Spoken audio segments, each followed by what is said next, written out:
आज हम इंश्योरेंस के बारे में चर्चा करेंगे कि इंश्योरेंस क्या होता है, इंश्योरेंस किए जाने के लिए क्या क्या आवश्यकताएं हैं या इंश्योरेंस की क्या डेफिनेशन है।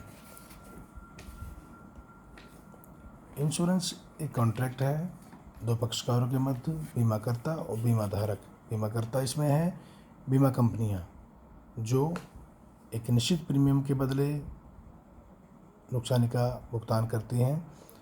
इसमें बीमित जो व्यक्ति है बीमा कंपनी को एक निश्चित प्रीमियम पर भुगतान करेगा। उसकी एवज में बीमा कंपनी जो है वो उन्हें भविष्य में होने वाली वास्तविक क्षति या नुकसान से सुरक्षा प्रदान करती है।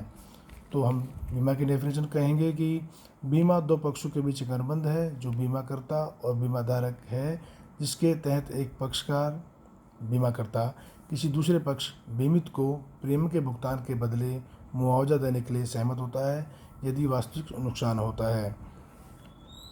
वास्तविक नुकसान का मतलब है कि यहाँ बीमा जो है वो एक इन्वेस्टमेंट नहीं है जो आपको फ्यूचर में प्रॉफिट देगा। बीमा एक सिक्योरिटी है जो आपको भविष्य के होने वाले नुकसान से सुरक्षा प्रदान करती है। बीमा के लिए आवश्यक तत्व हैं कि आवश्यक एलिमेंट्स जो हैं, मेन एलिमेंट जो हैं वो ये हैं कि एक बीमा कॉन्ट्रैक्ट जो किया जाएगा उसमें ये 7 बिंदु जो हमने दिए हुए हैं स्क्रीन पे वो आवश्यक हैं। पहला है बीमाकर्ता। बीमाकर्ता से मतलब है कि बीमा कंपनी जो बीमा अनुबंध का एक पक्षकार है। बीमा कंपनी जो एक प्रीमियम प्राप्त करती है उसके एवज में बीमित जो व्यक्ति है उसे भविष्य में होने वाले नुकसान से संरक्षण प्रदान करती है। सेकंड है बीमित। बीमित मीन्स इंश्योर्ड, मतलब पॉलिसी होल्डर पर्सन जो है जिसको जो अपने संपत्ति, अपने लाइफ, अपने जो भी प्रॉपर्टी है उसके संरक्षण के लिए एक प्रीमियम का भुगतान करता है और उसकी एवज में सुरक्षा भविष्य में होने वाली नुकसान से सुरक्षा प्राप्त करता है।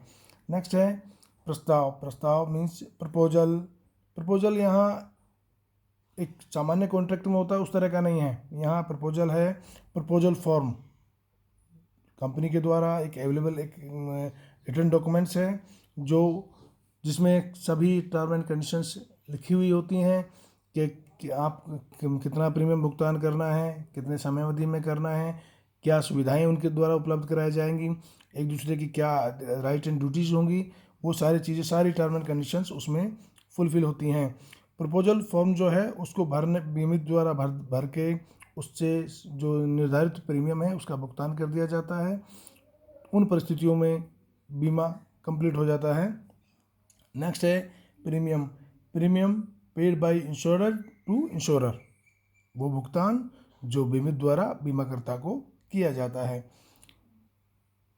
प्रीमियम के संबंध में है जैसे सामान्यतः इंश्योरेंस दो टाइप्स हैं, लाइफ इंश्योरेंस और जनरल इंश्योरेंस। लाइफ इंश्योरेंस में जो बीमा की प्रीमियम के भुगतान की व्यवस्थाएं हैं वो अलग तरह की हैं। वो वार्षिक भी हो सकती हैं या 5 साल में या और ज़्यादा टाइम की भी हो सकती हैं, किंतु जनरल इंश्योरेंस सामान्यतः ईयरली वार्षिक प्रीमियम का भुगतान किया जाता है। जनरल इंश्योरेंस में होता है fire insurance, marine insurance, vehicle insurance, mediclaim insurance वगैरह वगैरह। इन इंश्योरेंस में सालाना एक निर्धारित प्रीमियम का भुगतान हमारे द्वारा किया जाएगा, उसके एवज में बीमा कंपनी हमें संरक्षण प्रदान करेगी नुकसानी से। नेक्स्ट है विषय वस्तु। विषय वस्तु यहाँ सब्जेक्ट मैटर क्या होगा, जहाँ जिस वस्तु का या जिस चीज़ का हमने बीमा करवाया है वो यहाँ सब्जेक्ट मैटर कराएगी। जैसे अगर हमने लाइफ इंश्योरेंस करवाया है तो लाइफ जो है वो सब्जेक्ट मैटर है इंश्योरेंस में। अगर हमने दुकान का, मकान का, गाड़ी का, इन किसी चीज़ का इंश्योरेंस कराया है तो ऐसी स्थिति में वो दुकान, मकान, गाड़ी जो है वो सब्जेक्ट मैटर है। सीधी सी भाषा में कहें तो जिस भी वस्तु की सुरक्षा के लिए हमने इंश्योरेंस कंपनी को प्रीमियम दिया है, इंश्योरेंस कंपनी को हमने बताया है कि हमें इस चीज़ का संरक्षण चाहिए, इससे होने वाले नुकसान का संरक्षण चाहिए, वो विषय वस्तु या बीमा के अनुबंध में सब्जेक्ट मैटर कहलाएगी। उसके बाद है पॉलिसी। पॉलिसी जो कॉन्ट्रैक्ट है उसका एक रिटन डॉक्यूमेंट्स है। दो लोगों के बीच में जो कॉन्ट्रैक्ट हुआ है उसकी सभी टर्म कंडीशन इसमें लिखी होती है कि कब, कैसे, कहाँ, किसको कितना भुगतान किया जाएगा। जैसे लाइफ इंश्योरेंस होता है, उसमें लाइफ इंश्योरेंस में नॉमिनी वगैरह के नाम लिखे होते हैं, कितने लाइफ इंश्योरेंस कितने कितने रुपए का किया गया है या कितना भुगतान उसकी डेथ पे किया जाएगा, ये चीज़ें सारी उसमें मेंशनड होती हैं। उन मेंशन जो चीज़ें हैं, रिटन मेंशन जो चीज़ें हैं, उनकी बिहाफ पे ही भुगतान भविष्य में किया जाता है।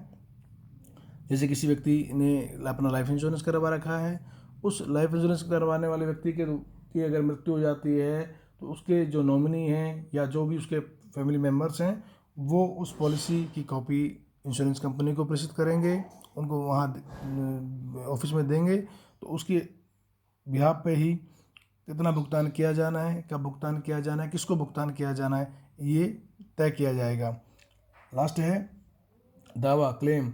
जब हम किसी वस्तु का इंश्योरेंस कराते हैं, जो सब्जेक्ट मैटर जो है हमारा उसका इंश्योरेंस है और उसको नुकसान पहुंचता है, जैसे हमने हमारे व्हीकल का इंश्योरेंस करवाया और वो चोरी हो गया या एक्सीडेंट हो गया, तो हमें अपना दावा, हमारा अपना क्लेम इंश्योरेंस कंपनी को बताना होगा। उसके लिए हमें इंश्योरेंस कंपनी को सर्वप्रथम सूचना देनी होगी कि जिस विषय वस्तु का, जिस सामग्री का, जिस सामान का आपने इंश्योरेंस किया हुआ है उसमें नुकसान हुआ है और ये नुकसान हुआ है, उसके संबंध में जो सामान्य प्रक्रिया है, नियमानुसार जो प्रक्रिया है, वो इंश्योरेंस कंपनी द्वारा फॉलो की जाएगी और जो भुगतान किया, जो भी नुकसान हुआ है उसका भुगतान किया जाएगा। इस तरह से हम ने जाना कि बीमा क्या होता है। बीमा क्या होता है? कॉन्ट्रैक्ट। बीमा क्या होता है, उसके मेन एलिमेंट्स क्या हैं, बीमा किया जाने के लिए आवश्यक तत्व क्या हैं,